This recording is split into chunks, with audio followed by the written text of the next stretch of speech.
Hello दोस्तों, आज हम लोग सीखेंगे कि किस प्रकार से लोड को कैलकुलेट करते हैं। ठीक है, किस प्रकार से हम लोड कैलकुलेट करेंगे, किस प्रकार से किसी भी घर में कितना करंट फ्लो कर रहा है उस चीज़ का आइडेंटिफाई करेंगे।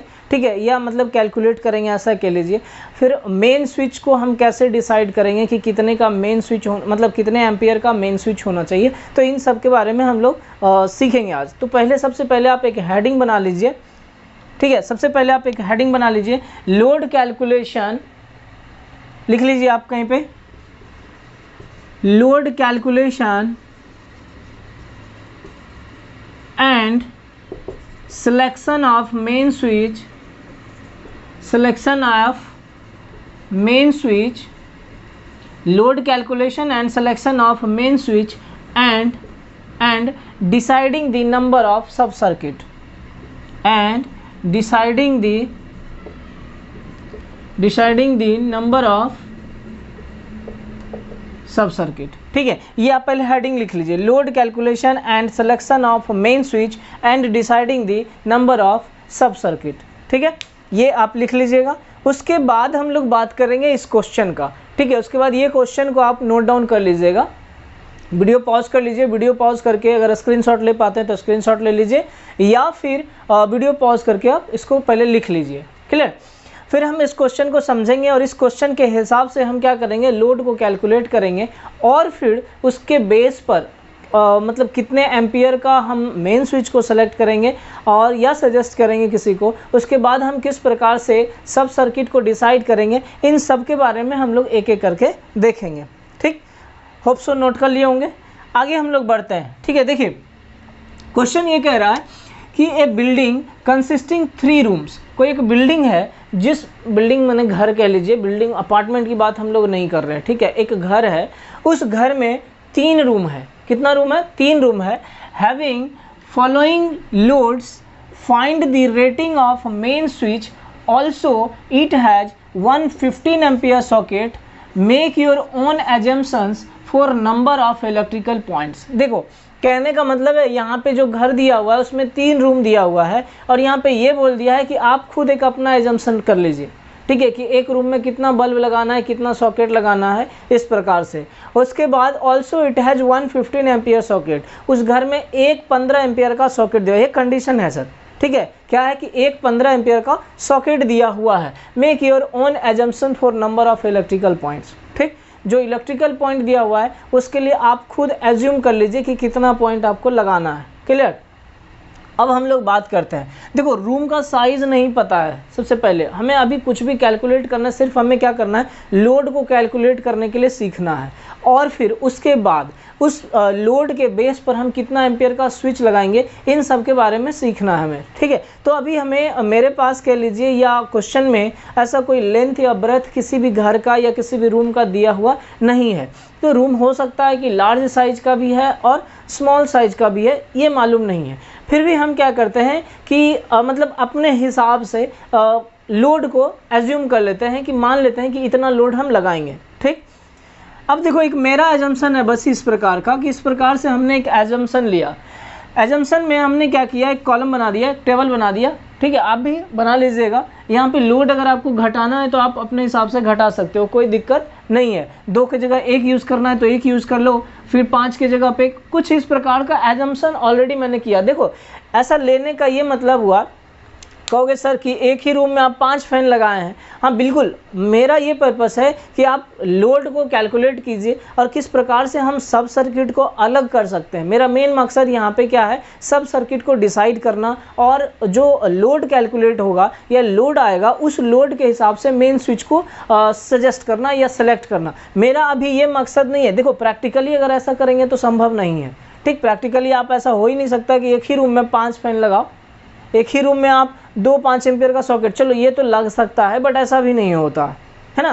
तो इस प्रकार से ये प्रैक्टिकली ऐसा सोचोगे तो ये संभव नहीं है। लेकिन हमें जब भी करना होगा तो हम लोग प्रैक्टिकली सोच के ही चलेंगे कि एक रूम में कितना 2 बल्ब हो सकता है, 3 बल्ब आप पॉइंट लगा सकते हो। एक फ़ैन लगा सकते हो, एक 5 एम्पियर का सॉकेट लगा सकते हो। तो ये सब एक जेन्युइन है, एक मतलब किया जा सकता है। बट अभी अगर यह टेबल से देखोगे तो यह टेबल से प्रैक्टिकली संभव नहीं है, ऐसा नहीं होता है। लेकिन हमारा एक एजम्पशन है ताकि आप नंबर ऑफ सब सर्किट जो है ईजिली डिफाइन कर पाइए या ईजिली डिसाइड कर पाइए तो कहाँ कहाँ क्या क्या परेशानी आ सकती है। इस मकसद से हमने क्या किया, अधिक लोड को एज्यूम किया। ठीक, आगे जब क्वेश्चन करेंगे तो वहाँ पे देखेंगे प्रैक्टिकली कैसे कैसे किया जा सकता है। तो यहाँ पे मैंने देखा है कि एक रूम 1 है। अब लाइट फ़ैन, अब देखो यहाँ पे कैपेसिटी ऑलरेडी मैंने दिया है, 60 वाट का लाइट है, 60 वाट का फ़ैन है, 5 एम्पियर में 100 वाट का 5 एम्पियर सॉकेट है और फिर 1000 वाट का 15 एम्पियर सॉकेट है। ध्यान रहे 5 एम्पियर का जो सॉकेट है ये स्टैंडर्ड कैपेसिटी है, 100 वाट का कैपेसिटी का मतलब 5 एम्पियर का सॉकेट आता है। अब बात करोगे 15 एम्पियर का तो ये भी स्टैंडर्ड है, 1000 वाट का आता है। बाकी आप फ़ैन का घटा सकते हो, फ़ैन का 60 वाट भी आता है, 100 वाट भी आता है, ये ऑलरेडी मैं आपको बता दूंगा स्पेसिफिकेशन में। ठीक है, क्वेश्चन स्टार्ट करने से पहले हम लोग उसको भी देख लेंगे। लाइट जो है वह 60 वाट का, अब लाइट हो सकता है 15 वाट का भी हो, ठीक, 40 वाट का भी हो, इस तरह से लाइट का भी घट बढ़ सकता है, कोई दिक्कत नहीं है। अब यहाँ रूम 1 है, रूम में 1 में हमने 2 लाइट यूज़ करा, 5 फैन और 5 एम्पियर का सॉकेट, और इसमें 15 एम्पियर का सॉकेट हमने यूज़ नहीं किया है।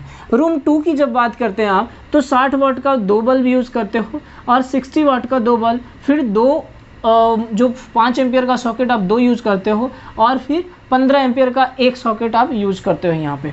नेक्स्ट बात करते हैं रूम 3 में 4 जो है लाइट यूज़ किए हैं 60 वाट का, 2 फैन यूज़ किए हैं 60 वाट का, 3 5 एम्पियर का सॉकेट यूज़ किए हैं 100 वाट का, और इसमें भी हम 15 एम्पियर का सॉकेट इस्तेमाल नहीं किए। क्वेश्चन के साथ अगर जाते हैं तो देखो ये टर्म एंड कंडीशन फुलफिल कर रहा है कि एक 15 एम्पियर का सॉकेट है। अगर आपको मन करे इसको यहाँ करना है तो इसको यहाँ भी कर लीजिए, इसको यहाँ करना है तो यहाँ कर लीजिए, कोई दिक्कत नहीं है।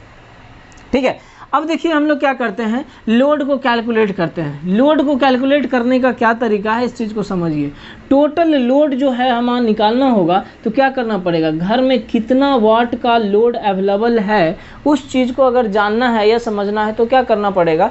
देखो 60 वाट का लाइट यूज़ कर रहे हो, 60 वाट का लाइट यूज़ कर रहे हो। फॉर एन एग्जांपल अगर मैं बोलूं कि एक लाइट या एक लैंप का कैपेसिटी जो है 60 वाट है, अगर 5 लैंप यूज़ कर रहे हो तो टोटल वाट कितना हो जाएगा या टोटल पावर कितना हो जाएगा, आप ऑलरेडी करना जानते हो। ठीक है, टोटल वाट कितना हो जाएगा, तो जितना आपका लैंप यूज़ किया हुआ है उसको आप क्या करोगे, वोल्टेज कैपेसिटी से मल्टीप्लाई कर दोगे, सिंपल सी बात है। तो अगर मान लो हमारे इस घर में ये जो घर का दिया हुआ है उस घर में 2 2 4 4 8 लैंप यूज़ किया हुआ है और हर लैंप का कैपेसिटी 60 वाट है, तो कितना यूटिलाइज कर रहा होगा, कितना पावर कंज्यूम करेगा, 480 वाट। क्लियर, 8 गुना 60 कर दो या 60 को 8 बार जोड़ दो, यही हो सकता है, समझे बात को।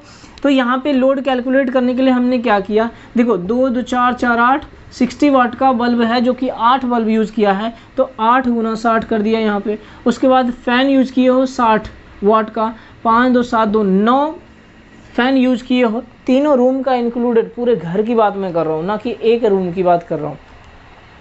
तो यहाँ जो है फ़ैन जो है आपका एक घर में 60 वाट का फ़ैन यूज़ किए हो और 9 यूज़ किए हो तो 9 × 60 540।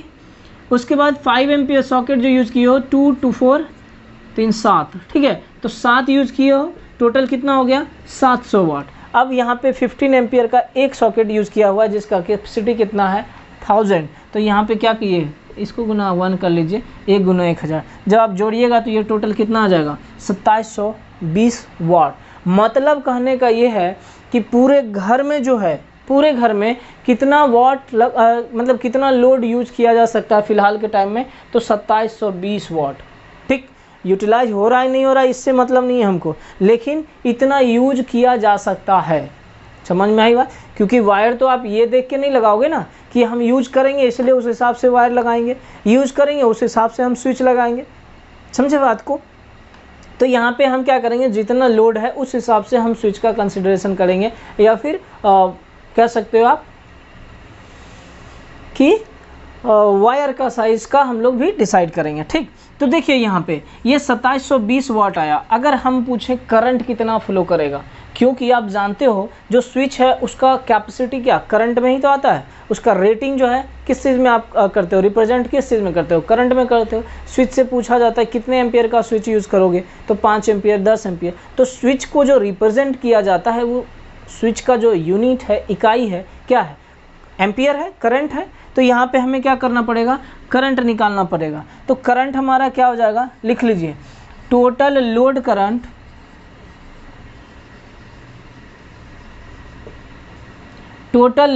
इक्वल टू क्या हो जाएगा, 2720 अपॉन 230। बोलिए सर 230 से क्यों डिवाइड किए?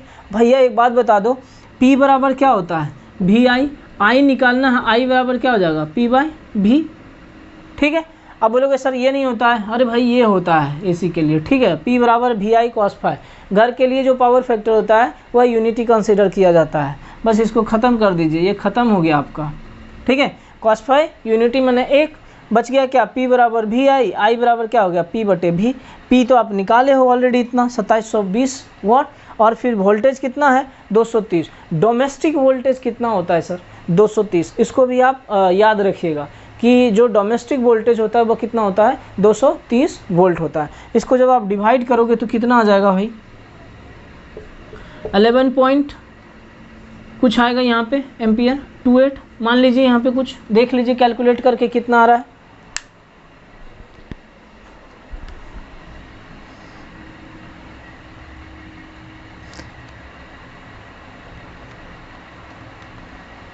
$11.82 आ रहा है आपका। ठीक है, कितना आ रहा है, 11.82 एम्पियर। देखो यहाँ पे करंट कितना आया, 11.82। कितना आया, 11.82। समझ में आई बात? तो जब 11.82 आया आपका एम्पियर करंट, जो रेटिंग है कि इतना करंट फ्लो करेगा जब आप फुल्ली यूटिलाइज करेंगे तब। अब सोच के बताइए कि स्विच का जो हम यूज करेंगे घर में, जो स्विच लगाएंगे, मेन स्विच जो लगाएंगे, 11 एम्पियर से कम होगा कि 11 एम्पियर से ज़्यादा होगा? समझिए बात को, 11 एम्पियर से कम होगा कि 11 एम्पियर से ज़्यादा होगा? तो डेफिनेटली हमारा क्या होगा, 11 एम्पियर से स्विच का रेटिंग जो होगा क्या होगा, ज़्यादा होगा। समझ में आई बात? 11 एम्पियर से स्विच का रेटिंग क्या होगा, ज़्यादा होगा। क्लियर है? तो यहाँ पे अब देखिए इसके आसपास में आपके पास रेटिंग कौन सा अवेलेबल है, 16 एम्पियर का रहेगा ना। मेन स्विच जो आप देखे होंगे, जो लिखाए थे आपको प्रीवियस लेक्चर में, मैंने आपको बताया है कि जो DPMCB होगा या ICDP जो यूज़ करना आप कर लीजिए, कोई दिक्कत नहीं है। ठीक, तो इसके आसपास में जो इससे ज़्यादा होगा, मतलब 11 से जो ज़्यादा कैपेसिटी का होगा स्विच, हम उस स्विच का इस्तेमाल घर में कर सकते हैं। समझ में आई? तो हम इस पे बात करें, अगर ये बोले कि इस बेस पे, on this basis of current, आप कह सकते हो कि हम लोग को DPMCB अगर बोला जाए सिलेक्ट करने, तो कितना का हो जाएगा, 16 एम्पियर का DPMCB हम लोग सेलेक्ट करेंगे। क्लियर? पहले इसको आप नोट कर लीजिए, फिर इसके बाद हम लोग करते हैं।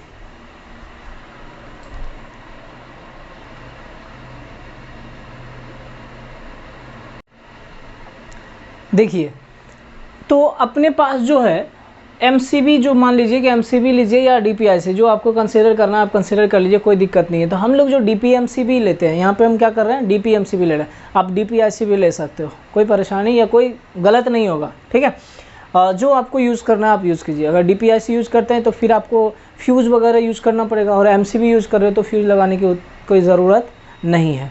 तो यहाँ देखिए ध्यान से कि करंट हमारा कितना था, 11.82 के आसपास में हमारे पास 16 एम्पियर का स्विच अवेलेबल था या MCB अवेलेबल था। सो यहाँ पे लिख लीजिए, on the basis of current a DPMCB double pole miniature circuit breaker of 16 ampere 250 volt grade is suggested. कितना, 250। देखो 250 ग्रेड लिए, वहाँ पे डिज़ाइन जो है हमारा 250 पे किया हुआ है। ठीक, एक्सीड करके मतलब एक्स्ट्रा ही डिज़ाइन किया हुआ है। घर में डोमेस्टिक वोल्टेज 230 है, लेकिन टॉलरेंस लोगे तो 245 के आसपास पहुंच जाता है।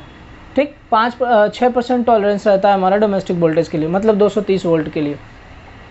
तो डिज़ाइनिंग है वो स्पेसिफिकेशन में जब आप पढ़ोगे तो वहाँ पे आपको मिल जाएगा। अब देखिए हम लोग बात करते हैं किसका, नंबर ऑफ सब सर्किट का। जो सब सर्किट आपने डिसाइड मतलब सब सर्किट अगर डिसाइड करना होगा तो वह किस प्रकार से आप सब सर्किट को डिसाइड करोगे, समझिएगा। यहाँ पे आपके पास में क्या क्या दिया हुआ था, ये चीज़ आप ध्यान में रखिएगा। वहाँ पे लाइटिंग लोड दिया हुआ था और एक पावर सब सर्किट दिया हुआ था। तो लाइटिंग लोड में कितना पॉइंट था ये आप ध्यान कीजिएगा। जोर लीजिएगा कितना होगा। और जब पावर सब सर्किट की बात करेंगे तो वहाँ पे 1000 वाट का एक 15 एम्पियर का एक सॉकेट आप इस्तेमाल किए थे। तो आपको ये बात तो पता है कि 15 एम्पियर का जितना भी सॉकेट होगा अगर हम अलग से लगाते हैं तो उसके लिए सेपरेट सब सर्किट होगा। तो एक सब सर्किट तो यहाँ पे आपका क्लियर है, ठीक है। अब रह गया हमारा लाइटिंग लोड का जो है, या लाइटिंग पर्पस के लिए हमने जितना लोड यूज़ किया है उसमें हम कैसे डिसाइड करेंगे नंबर ऑफ़ सब सर्किट को, ठीक। देखिए उस चीज़ में आप समझिएगा कि अपने जो आपके जो घर था जिसका हमने कैलकुलेशन किया है, उस कैलकुलेशन में अगर आप देखते हैं जो टेबल बना हुआ था तो टोटल कैपेसिटी कितना था आपके पास, ठीक है। टोटल कैपेसिटी मैं ऐसा बोल रहा हूँ कि 2720 वाट था, लेकिन इस 2720 वाट में 1000 वाट भी तो इंक्लूड था। तो 1000 अगर घटाते हैं तो ये हमारा क्या हो जाता है 1720 वाट। कितना हो जाएगा 1720 वाट हमारा हो जाएगा। ये समझ में आई बात। अब देखो 1720 वाट अगर आता है तो मतलब टोटल लोड हमारा, total lighting load not total load, total lighting load कितना हो जाएगा 1720 वाट। और ये इधर एक आप कह दो तो हमारा 1000 वाट का एक पावर और सब सर्किट के लिए या पावर लोड कह लो आप, है ना। तो अब देखिए इसके लिए तो आप एक अलग सेपरेट सब सर्किट यूज़ करोगे, लेकिन इस 1720 में आप कैसे सब सर्किट डिसाइड करोगे। याद करो आपके पास नंबर ऑफ पॉइंट्स कितना होना चाहिए एक सब सर्किट में, मैक्सिमम 10 होना चाहिए। कितना मैक्सिमम 10। और वोल्टेज कैपेसिटी कितना होना चाहिए, वाटेज कैपेसिटी मैक्सिमम आपके पास कितना होना चाहिए 800 वाट। अब देखिए तो 800 को हम इसको इससे अगर डिवाइड कीजिएगा तो मतलब 16 या 24, 3 बार में अगर करते हो तो 2400 होता है। तो मतलब 2400 वाट तक आप ले सकते हो। कब, जब आपके पास 3 सब सर्किट है। तो बताइए तो यहाँ पे हमारा सब सर्किट का संख्या कितना हो जाएगा 1700 है, तो अगर 2 लेते हो तब तो नहीं होगा, 1600 ही होना चाहिए 2 में। तो यहाँ पे सब सर्किट कितना हो जाएगा 2, मतलब total number of sub circuit यहाँ पे कितना हो गया भैया 3। अब एक बार ये तो आपका वोल्टेज कैपेसिटी किया। अब लोड को भी आइडेंटिफाई कर लीजिए। जब आप जोड़िएगा ना टोटल लोड तो आपके पास टोटल लोड हो जाएगा 24, ठीक है। ध्यान से जब आप जोड़ के देखिएगा टोटल लोड कितना हो जाएगा 24। समझे बात को। टोटल लोड अगर 24 हो जाता है तो यहाँ से भी देखते हैं कि 10-10 का एक स्लॉट बनाते हैं। एक सब सर्किट में 10 पॉइंट्स होना चाहिए, तो 2 में 20। तो तीसरा इस सब सर्किट यहाँ पे भी है, मतलब ये भी कंडीशन हमारा फुलफिल कर रहा है किसके लिए 3 सब सर्किट के लिए। समझे बात को। तो टोटल यहाँ पे 3 सब सर्किट हो गया, एक सब सर्किट यहाँ से प्लस आपको ये टोटल सब सर्किट कितना हो जाएगा भैया, टोटल सब सर्किट का संख्या कितना होगा 4। इसको आप नोट कर लीजिए। Deciding the number of sub circuit, ठीक है। Total number of sub circuit कितना हो जाएगा उसको हम डिसाइड करेंगे। Since power sub circuit is controlled by separate sub circuit on so on the basis of a power load we have one 15 ampere socket, एक 15 ampere का socket है। therefore one sub circuit will be used for power sub circuit, एक सब circuit जो है power sub circuit के लिए use किया जाएगा। क्लियर है आपका। तो एक सब सर्किट तो आप यहाँ पे अलग कर लिए। दूसरा बात करते हैं for lighting purpose total power is 1720 वाट। यहाँ पे आप वाट लिख लीजिए, यूनिट लिखना मत भूलिएगा, ठीक है। 1720 watt and number of point is 24। जो नंबर ऑफ पॉइंट है वह कितना हो जाएगा 24 हो जाएगा। सो इट विल कंटेन 3 सब सर्किट। तो सब सर्किट का संख्या कितना हो जाएगा भैया 3 हो जाएगा। फाइनली वी हैव 4 सब सर्किट फॉर हाउस। तो वह जो हाउस था उसमें टोटल सब सर्किट कितना हो जाएगा 4। क्लियर है। टोटल सब सर्किट कितना हो जाएगा 4 हो जाएगा। अब देखिए इसी सब सर्किट का आपको लेआउट डायग्राम बनाना है। आप समझ लीजिए कि लेआउट डायग्राम हम कैसे बनाएंगे इस चीज़ का। आपको ऑलरेडी मैंने बताया था जब आप बना रहे होगे मेन स्विच वगैरह वाला, ध्यान कीजिए यहाँ पे कुछ इस तरह से बनाए थे। सेम डायग्राम को मैंने यहाँ पे अलग कर दूंगा, आपको देखिएगा थोड़ा सा। ये आपका कटआउट हो जाएगा, ये आपका एनर्जी मीटर हो जाएगा और ये आपका क्या हो जाएगा मेन स्विच। अब मेन स्विच होगा ये, मैं इसको यहाँ पे बना ले रहा हूँ, ठीक है। ये हमारा क्या हो गया मेन स्विच या मेन डिस्ट्रीब्यूशन बोर्ड बोल लो आप, ठीक है। मेन डिस्ट्रीब्यूशन बोर्ड, क्योंकि ये एनर्जी मीटर हो गया और ये मेन स्विच हो गया।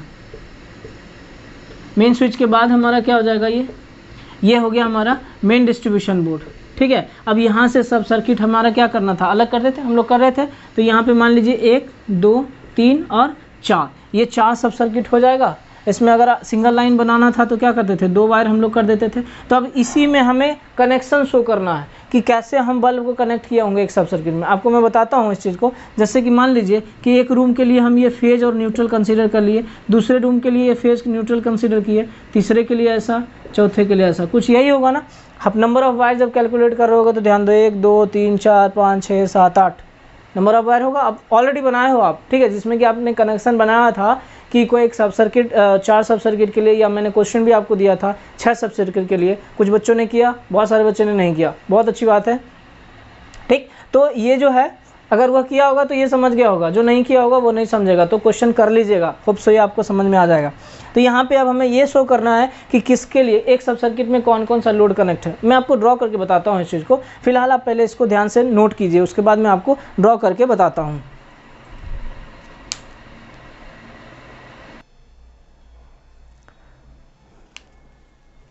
डायग्राम बनाइए। तो देखिए, डायग्राम बनाने के बाद इसको पहले तो वीडियो पॉज कर लीजिएगा। वीडियो पॉज करके आराम से पहले समझिए कि डायग्राम में सही है कि गलत है, ठीक है। देखिए, एक लेआउट मैंने आपको बताया था, उपसो याद कीजिए अगर याद होगा तो, ठीक है। लेआउट बताया था, इसको अगर लिखना है तो आप लिख लीजिए, इलेक्ट्रिकल लेआउट डायग्राम,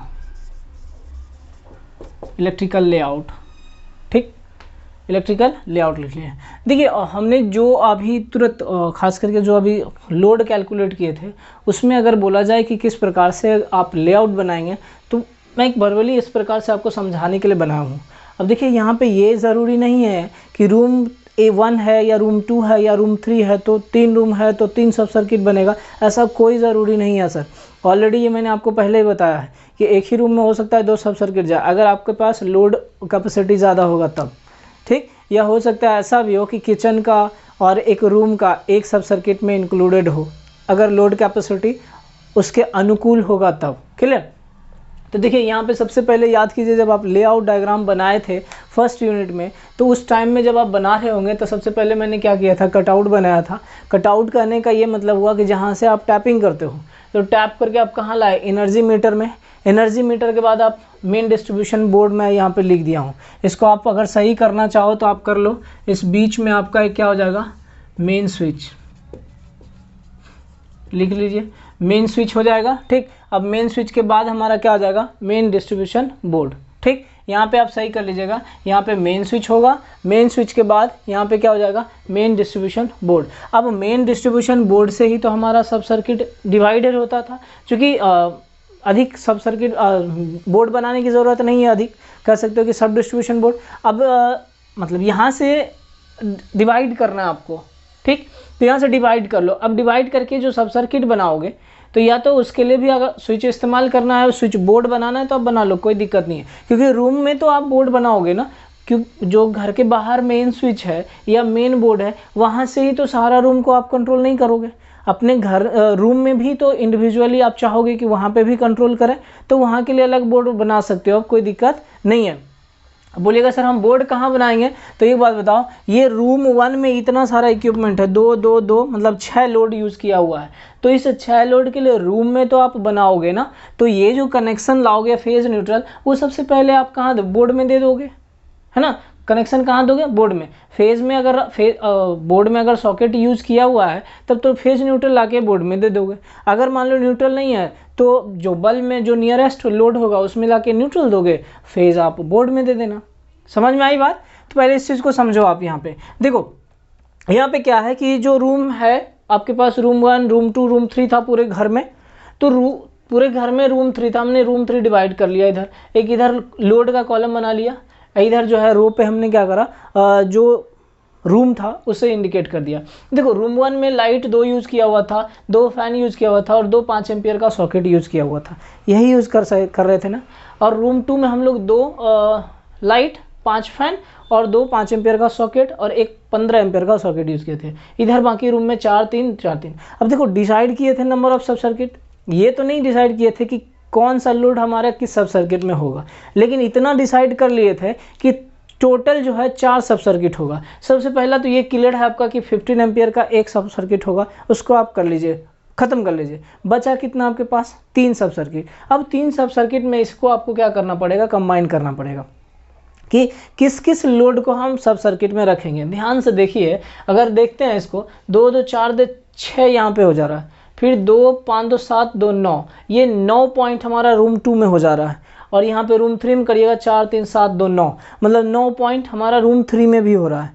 तो रूम 3 में 9 पॉइंट, रूम 2 में 9 पॉइंट, और रूम 1 में जो है हमारा 6 पॉइंट हो रहा है। तो क्यों नहीं हम रूम वाइज ही कर लें यहाँ पे। अगर आप कहोगे कि नहीं सर हमको ऐसा नहीं करना है, रूम 1 रूम 2 रूम 3 2 2 4 4 8 ऐसे करना है, तो सोचो भैया कि एक ही सब सर्किट है, एक सब सर्किट में आप रूम 1 ले जा रहे हो, फिर रूम 2 ले जा रहे हो, फिर रूम 3 ले जा रहे हो, लेकिन यहाँ पे आपके पास पॉसिबिलिटी है कि रूम 1 में जितना लोड है उस रूम 1 का टोटल लोड जो होगा एक सब सर्किट से कंट्रोल आप कर लोगे। तो क्यों रूम 2 के लिए जाना, क्यों रूम 3 के लिए जाना, समझे बात को। तो यहाँ अगर आप बोलते कि इसका रूम 1 और रूम 2 दोनों को मिला के, जैसे अब रूम 1 रूम 2 मिलाते, ये 9 था ये 6 था, टोटल 15 पॉइंट हो जा रहा है, 15 पॉइंट हो जा रहा है। तो 15 पॉइंट अगर हो जा रहा है तब आप कह सकते थे ऐसा कि 2 सब सर्किट तो ऐसे भी हो जा रहा है, ठीक है, 2 सब सर्किट ऐसे भी हो जा रहा है यहाँ पे। देखिए, तो यहाँ पे आप कह सकते हो कि सर ये संभव नहीं है। अगर 10 पॉइंट अगर इसमें रहता, तो 10 पॉइंट अगर आता तब तो आप ये कह सकते थे कि नहीं सर हम इस दोनों को एक सब सर्किट में कर सकते। तो हाँ बिल्कुल कर सकते थे, कब, लेकिन इसका पॉइंट जो नंबर ऑफ पॉइंट कितना होना चाहिए था, 10। समझे बात को। अब अगर आप वोल्टेज कैपेसिटी भी निकालते हो तो निकाल के देख लीजिएगा, वोल्टेज कैपेसिटी भी आपका कितना आ जाएगा, 800 से कम ही आएगा। जोड़ लीजिएगा 120, ये हो गया 300, और ये हो गया 200, 3 2 5 1 620 हो रहा है, ठीक है, 800 से कम हो रहा है, ठीक है। अब बाकी इसको कैलकुलेट करके आप देख लीजिएगा कि एक सब सर्किट में हमारा 800 वाट का कंसिडरेशन है, तो क्या 800 वाट ही है या 800 वाट से ज़्यादा है, क्लियर। तो ये तो हमारा एक नॉर्मल लेआउट हुआ। अब इस ये तो हमने एक टेबल बना लिया था, लेकिन इसको एक्चुअली में इस प्रकार से रिप्रेजेंट किया जाता है। पहले इसको आप नोट कीजिए,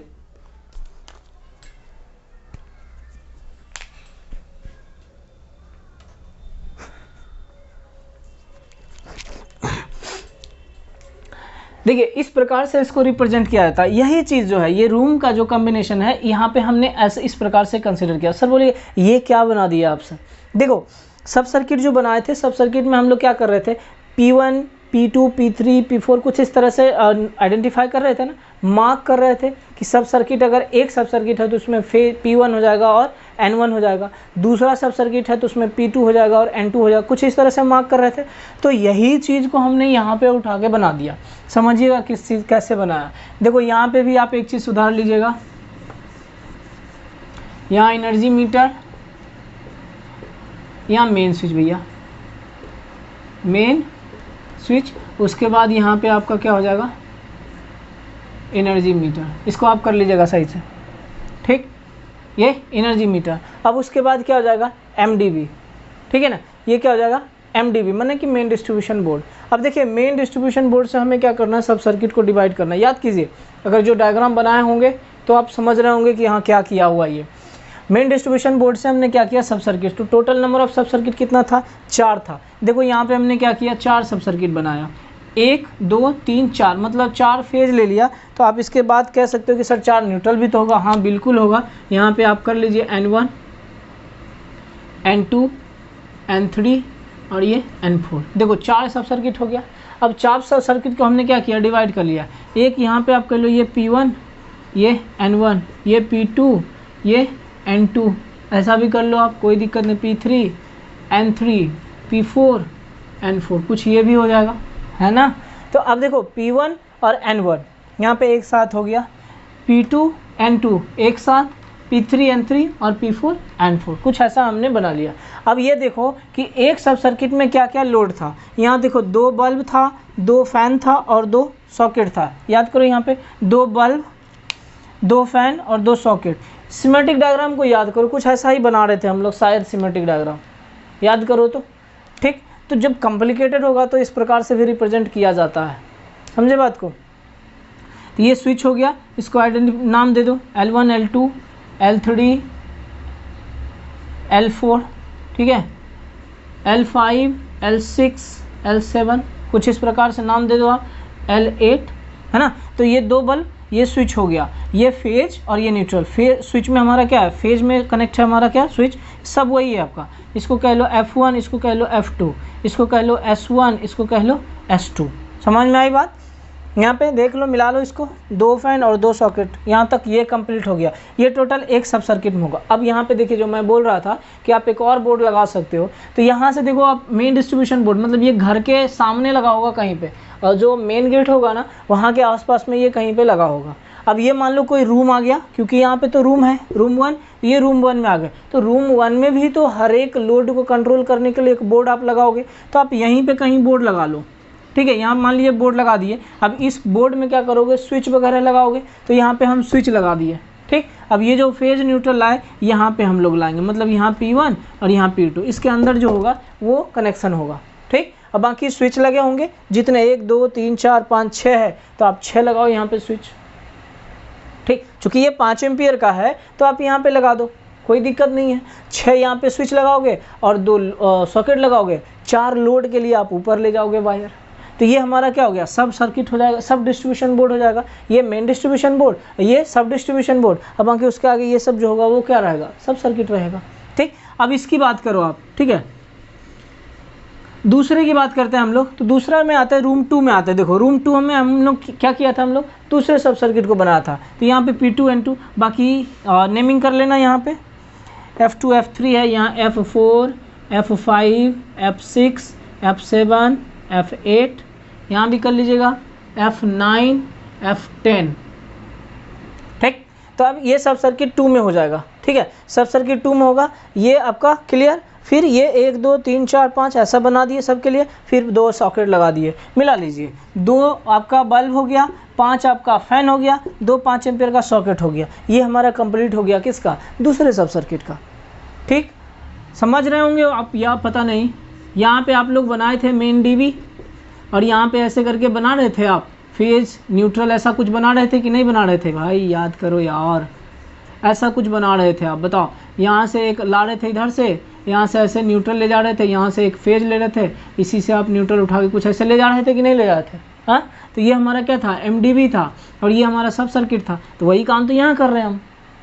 ये फेज न्यूट्रल जो है, इसको फेज न्यूट्रल में दिए, एक और सब सर्किट रहेगा तो इसे ले जाओगे, ये इसमें आ जाएगा, एक और रहेगा इसमें आ जाएगा, इसमें कुछ इस प्रकार से। तो इसको आप कंसिडर कर लिए, ये रूम 2 का कंप्लीट हुआ। रूम 3 का आप देख लीजिए। जब आप रूम 3 देखोगे तो यहाँ P3 N3 है, तो P3 N3 में भी L5 L6 और L7 L8, ठीक। 4 बल्ब यूज़ किए हो, उसके बाद 2 फैन यूज़ किए हो, फिर 3 5 एम्पियर का सॉकेट यूज़ किए हो, जस्ट ये हो गया आपका, ठीक है। और फिर एक 15 एम्पियर का सॉकेट के लिए अलग सब सर्किट आप यूज़ किए हो, क्लियर है। तो ये था आपका क्या, लेआउट डायग्राम। अब एक आपके लिए होमवर्क रहेगा, मैं नहीं बना रहा इसको, ठीक। हाँ, जिससे नहीं बनेगा वो मैसेज करना, वो मैं बता दूंगा, ठीक।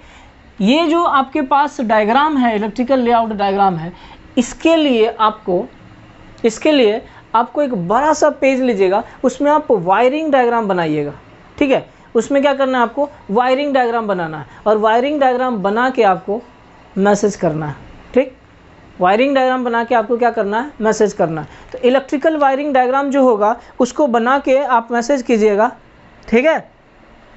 फिर मैं चेक कर लूँगा कि सही है कि नहीं है। वायरिंग डायग्राम बनाना तो आपको आ गया है, इतना तो पता है। बहुत सारे बच्चे ने भेजा है, बहुत सारे ने नहीं भेजा है। तो जो भेजा है उसको, मतलब उसके लिए बहुत अच्छी बात है, जो नहीं भेजा उसके लिए और भी बहुत अच्छी बात है, ठीक है। उसको बिल्कुल भी समझाने का ज़रूरत नहीं होगा, ठीक है। तो ये चीज़ आप करिएगा, और ये ही आप वायरिंग डायग्राम में बना के बताइएगा। ध्यान रखिएगा, जब वायरिंग डायग्राम आप बनाइएगा तो 4 फेज आएगा और 4 न्यूट्रल भी आएंगे, मतलब 4 सब सर्किट, 4 फेज और 4 न्यूट्रल। तो जब 4 फेज और 4 न्यूट्रल आएगा तो वहाँ पे आपको शो करिएगा कि main distribution board energy meter include करके, ठीक। मैं आपको थोड़ा सा हिंट दे रहा हूँ कि ये आपका एनर्जी मीटर हो जाएगा कुछ इस प्रकार से, ठीक है। और यहाँ से आपका एनर्जी मीटर ऐसा, यहाँ पे आप मेन डिस्ट्रीब्यूशन बोर्ड बनाएंगे, कुछ ऐसा आ जाएगा। तो मेन डिस्ट्रीब्यूशन बोर्ड के पहले आपको स्विच लगाना पड़ेगा, ठीक। मैं रफली बता दे रहा हूँ आपको,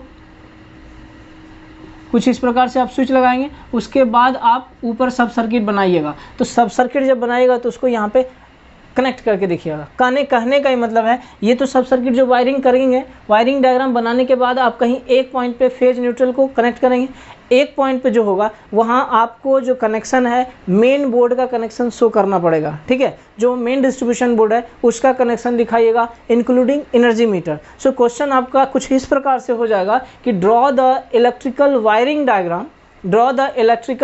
डायग्राम फॉर दिस फिगर, ठीक है, for this figure including main distribution board कह लीजिए या main distribution board and energy meter, ठीक है, including main distribution board and energy meter. तो होप सो आप बन जाना चाहिए। वायरिंग डायग्राम तो बनेगा ही बनेगा, नहीं बनाइएगा तो पेज खाली छोड़ दीजिएगा, पहले बोल दे रहे हैं। ऐसा नहीं है कि आप पेज भी नहीं छोड़िएगा और बनाइएगा भी नहीं, ठीक।